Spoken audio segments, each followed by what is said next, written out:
Satu semuanya, apa kabar? Oke, alhamdulillah semuanya sehat ya.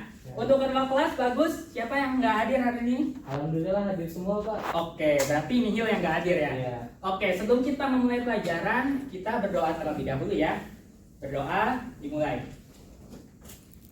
Berdoa, selesai. Oke, minggu kemarin kita sudah belajar tentang batas-batas wilayah ASEAN. Nah, kali ini kita juga mau belajar sejarah. Tapi bedanya, sejarah tentang kedatangan bangsa barat ke Indonesia. Kira-kira mau ngapain ya bangsa barat datang ke Indonesia? Ada yang tahu?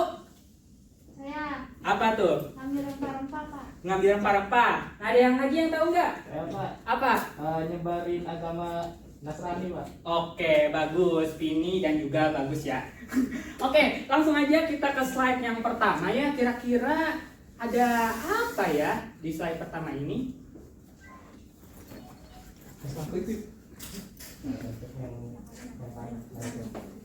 Oke, sekarang latar belakang negara barat datang ke Indonesia. Yang pertama, daya tarik Indonesia. Seperti yang tadi dikatakan oleh Vini, ingin mencari rempah-rempah. Nah, Indonesia ini sebenarnya telah dikenal sebagai daerah penghasil rempah-rempah, salah satunya terbesar di dunia ya, seperti vanili, lada, kemiri, ketumbar, pokoknya banyak banget. Dan itu pada saat itu, kenapa bangsa-bangsa barat datang ke Indonesia? Karena di luar negeri, di barat, nggak tumbuh tumbuhan tersebut seperti pala, lada, kemiri, semuanya tuh nggak bisa tumbuh dan salah satunya bisa tumbuh di Indonesia. Nah, terus next.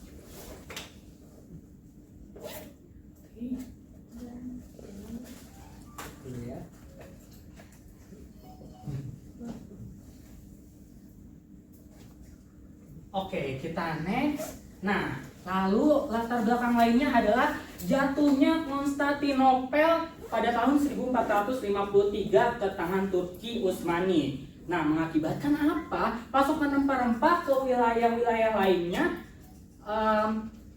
diboikot oleh Turki. Dan akhirnya apa? Situasi ini mendorong orang-orang Eropa yang tadinya beli ke Turki pindah akhirnya.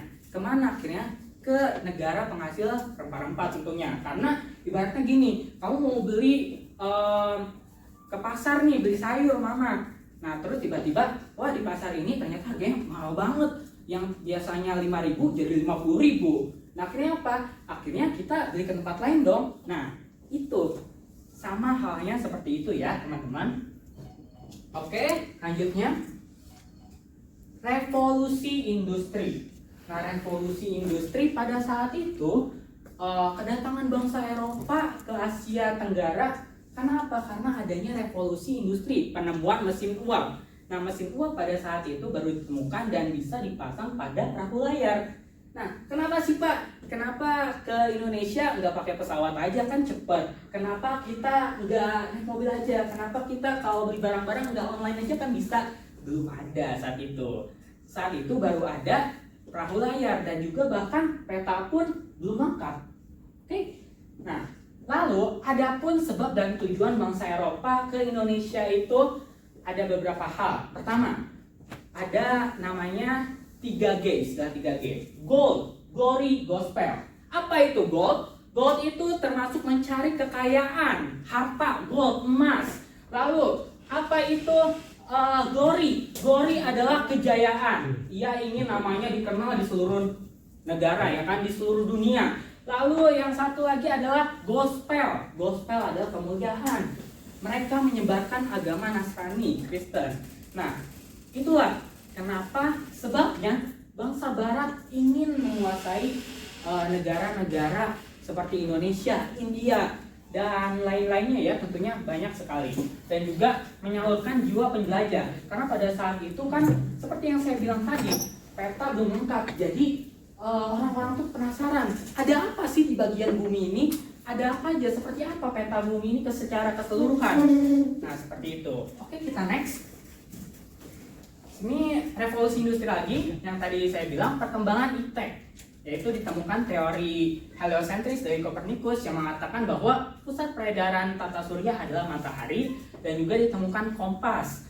Nah, terus ditemukan bom persenjataan atau mesiu, lalu dikembangkan teknik pembuatan kapal. Nah, mesiu ini pertama kali ditemukan di Cina ya teman-teman, karena pada saat itu di Cina tuh ada seseorang yang melihat, wah kalau di Cina itu ada kembang api, akhirnya dikembangkan dari kembang api itu kan orang-orang Cina pas kembang api cuma untuk perayaan kan, senang. Nah akhirnya setelah dikembangkan jadilah mesiu dan untuk persenjataan.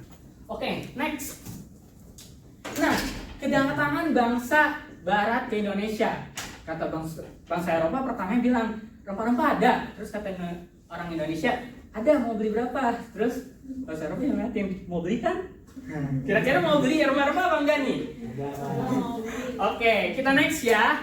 Kedatangan bangsa Barat ke Indonesia. Nah, itu latar belakangnya sekarang kedatangannya. Kedatangan bangsa Barat ke Indonesia ada karena adanya timbul sifat kolonialisme dan imperialisme.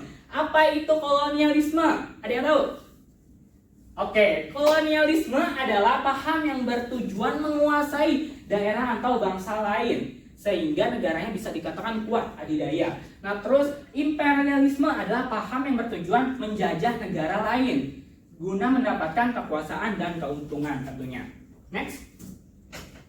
Nah, bangsa Barat yang mendatangi Indonesia. Nah, teman-teman pernah mikir nggak di sini?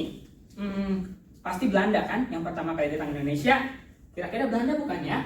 Emang ada ya bangsa Barat yang datang ke Indonesia sebelum Belanda? Ada nggak ya? Coba kita buktikan. Nah, ternyata ada teman-teman. Yang pertama kali datang ke Indonesia adalah bangsa Portugis. Siapa yang nggak tahu Portugis?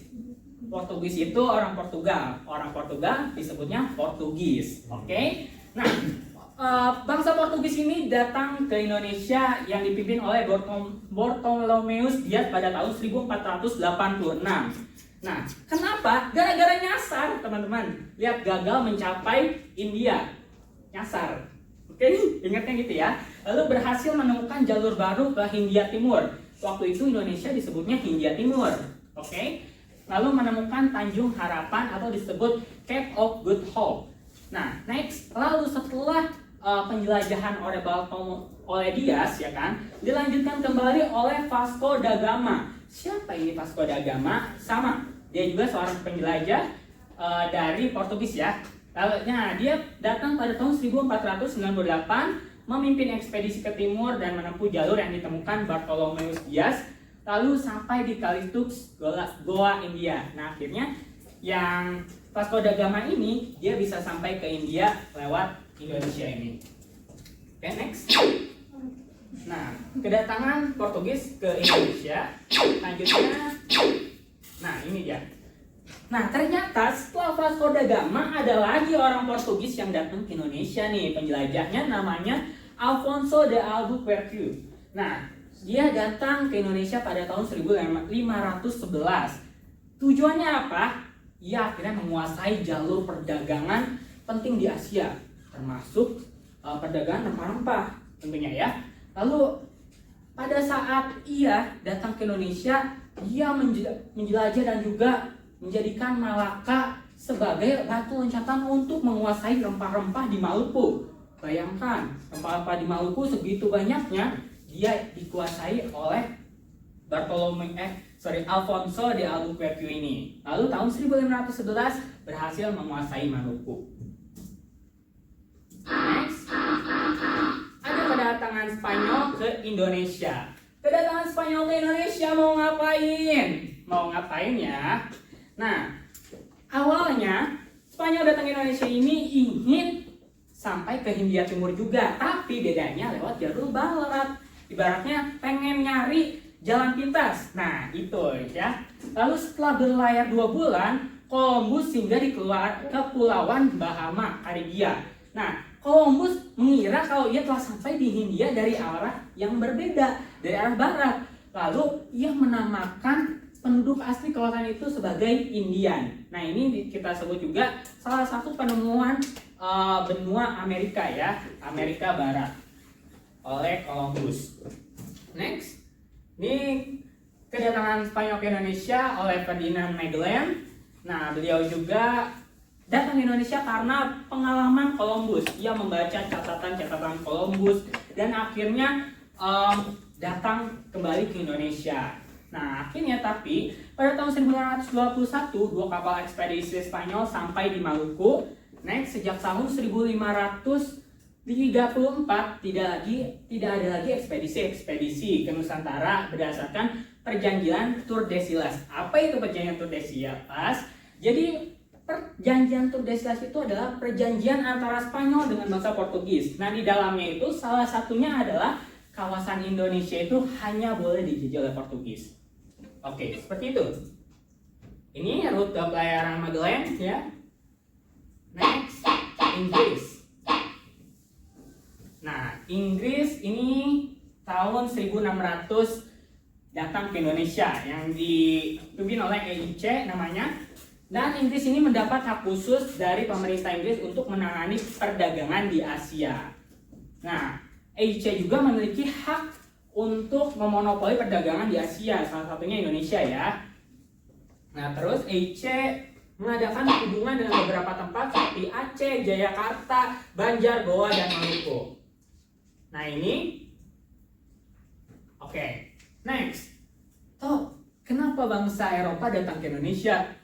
Wih, mengerikan. Awalnya beli rempah-rempah, malah menjajah. Oke. Next. Sekarang kedatangan Belanda ke Indonesia. Nah, kira-kira ada yang tahu nggak ini siapa? Gak tahu. Oke, ini namanya Cornelis de Houtman ya. Ini orang Belanda yang pertama kali datang ke Indonesia. Oke. Next. Sama seperti halnya yang lain, Belanda juga datang ke Indonesia pengen cari apa? Rempah-rempah, guys. Nah, kedatangan Belanda ke Indonesia ini awalnya adalah Belanda 1595 dipimpin oleh Cornelis de Houtman dan Peter Keizer. Latar belakangnya Belanda pergi ke dunia timur adalah karena ia tidak boleh berdagang di Lisabon. Nah, jadi dia dilarang tuh berdagang di Lisabon tersebut. Dan akhirnya berbekal ilmu interior karya Jan Huygens van Lieshoten, akhirnya Belanda memberanikan diri menjelajah samudra menuju dunia timur. Maka pada tahun 1596 Belanda tiba di Banten dipimpin oleh Cornelis de Houtman.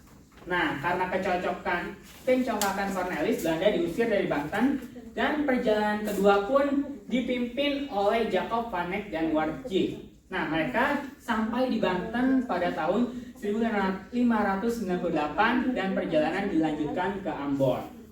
Nah, Belanda ini yang dipimpin Cornelis de Houtman awalnya datang ke Indonesia disambut baik oleh rakyat Banten.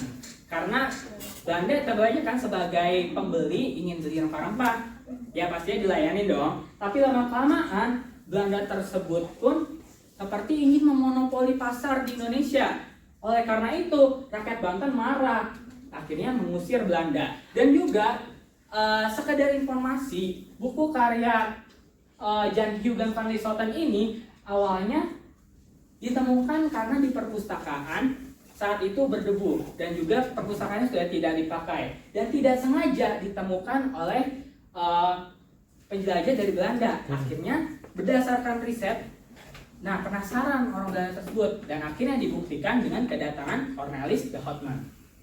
Oke, next. Nah, reaksi masyarakatnya gimana ya? Nah, seperti yang saya bilang tadi, awalnya masyarakat itu menerima seperti tamu ya kan, datang kita terima.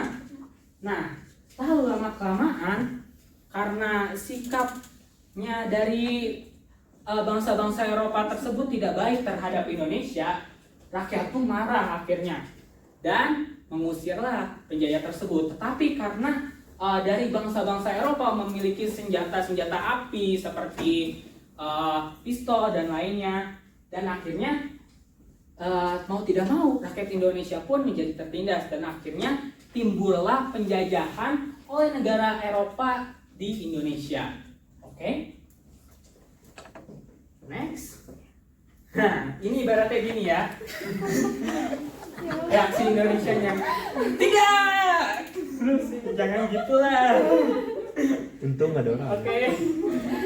Nah, oke, kalau sini ada yang mau ditanyakan tidak? Ada yang mau nanya? Sudah jelas ya? Ayo Rida mau nanya tadi apa? Pak, bedanya imperialisme dan kolonialisme ya? Ya, Bedanya apa sih Pak?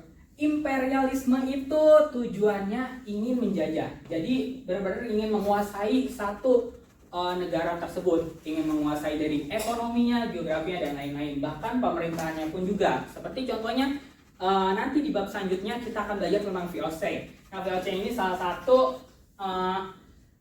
disebutnya organisasi bentukan Belanda yang tujuannya itu awalnya untuk supaya pedagang-pedagang Belanda yang di Indonesia itu tidak berebutan, maksudnya tidak berantem gitu kan, tidak hanya dikuasai oleh satu orang saja, tetapi VOC ini menguasai Indonesia sehingga ada yang membuat mata uang sendiri dan lain-lainnya.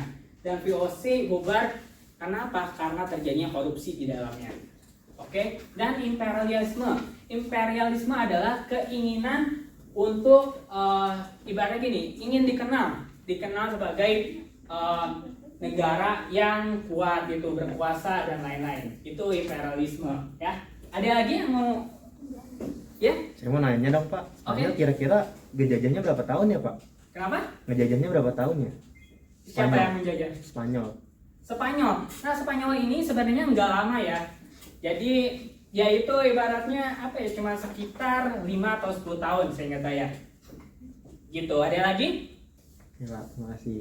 Oke, sudah jelas ya? Jelas Pak. Oke, next.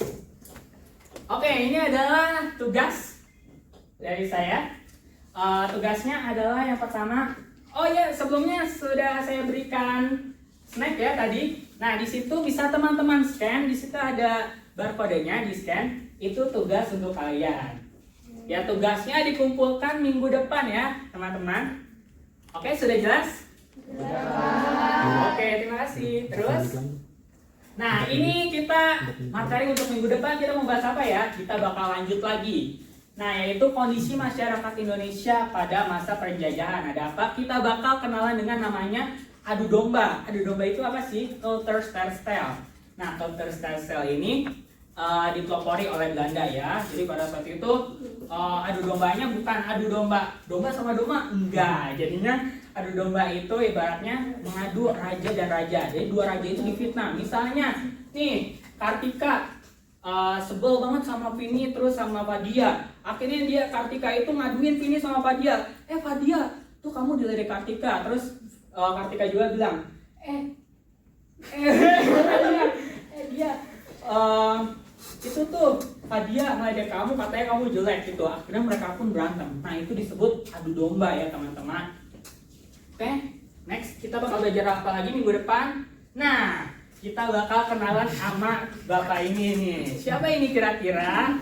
Herman Willem Daendels. Dan juga satu lagi sini siapa? Van den Bosch. Lalu kita juga bakal kenalan dengan event Jepang pada masa penjajahan. Ternyata Jepang juga punya event loh pada masa penjajahan, namanya Romusa. Nah, ini bisa dilihat. Jok. Oke, sudah jelas sampai sini? Jelas Pak. Oke, terima kasih semuanya.